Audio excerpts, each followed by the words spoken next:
me.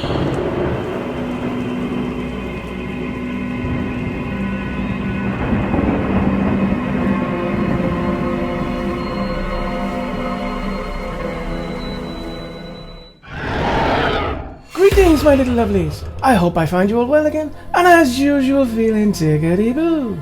Now, I hope you're all safe as well with what's going on in the world. Now, let's get away from that for a second. We've got 3 marvellous little stories for you today. The first one is all about the Earth's magnetic pull and the effect it has on you and me. The second one is all about some bizarre goings-on off the coast of West Wales, which is where I live. Interesting. And the third and final one is about something the size of a grain of rice, a remarkable discovery found in Australia only recently. Now, let's crack on, shall we? The results of a recent experiment suggest that it's not just animals that can sense our planet's magnetism. Last year, scientists set up an experiment that involved building a chamber that could filter out any outside interference. Participants were then placed inside the chamber while the brainwaves were monitored via EEG. The sessions lasted about an hour, and the participants were tasked with remaining stationary while the chamber was configured to rotate the magnetic field repeatedly. Although none of the people taking part were able to consciously sense anything, their brain readings revealed that they had actually picked up a strong, specific human brain response. Scientists said that the human brains are indeed collecting and selectively processing directional input from magnetic field receptors. Interestingly, just like in animals such as birds, which use the Earth's magnetic field to migrate, the human subjects appear to sense the magnetic field as a direct biological signal. Could this be some leftover perception our ancestors once used many thousands of years ago? Do we subconsciously use the magnetic sense in our everyday lives without realizing it?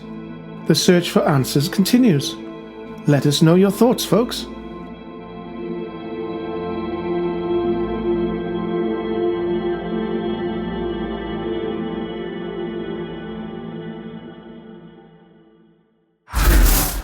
In the early 80s, I was stood above the beach in Aberporth at 9 in the evening in midsummer and watched an object hovering at approximately 100 feet above the beach, which sat in the air for around 20 minutes.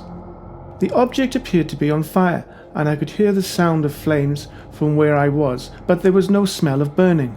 The object was about the size of a small car, and with no warning it went from stationary to the speed of a very fast jet, but with no sound, moving out to sea at a slight angle up beyond the horizon. It took 2 seconds for it to actually reach the horizon. I have no idea what it was, but this did happen within less than a mile of the missile base in Aberporth, West Wales.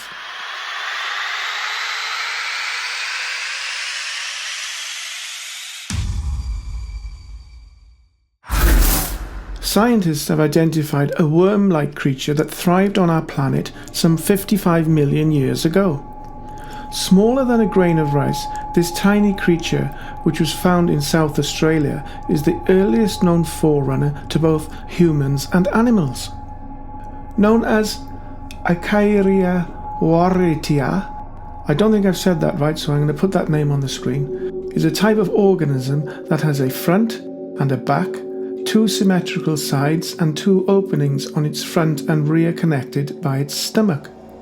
The appearance of this basic yet critical form paved the way for a wide variety of more complex organisms, and is the basis for everything from the largest dinosaurs to the tiniest insects.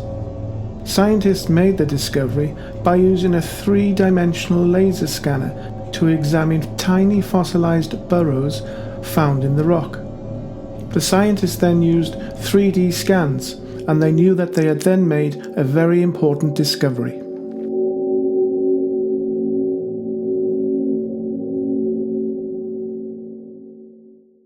Welcome back, my little lovelies. Hope you all enjoyed them. A couple of videos there, something different to what we normally bring you. Yeah? Different is good, isn't it? Now, talking of different, I'd like to thank everyone who watched my last video, the one-off special. We do realise that it wouldn't have been for everybody, but for those of you that took the time to watch it, and especially those that took the time to comment. The comments were very good, and you know who you are. I'm not going to thank you all individually, but you know who you are. Thank you very much for the support and watching that one-off special. Anyway, right, I'm waffling. That's enough. I'm always waffling. That's enough from me for this episode of It's a Weird World. Take care, my little lovelies. Until next time, ta-ta, my little lovelies. Ta-ta!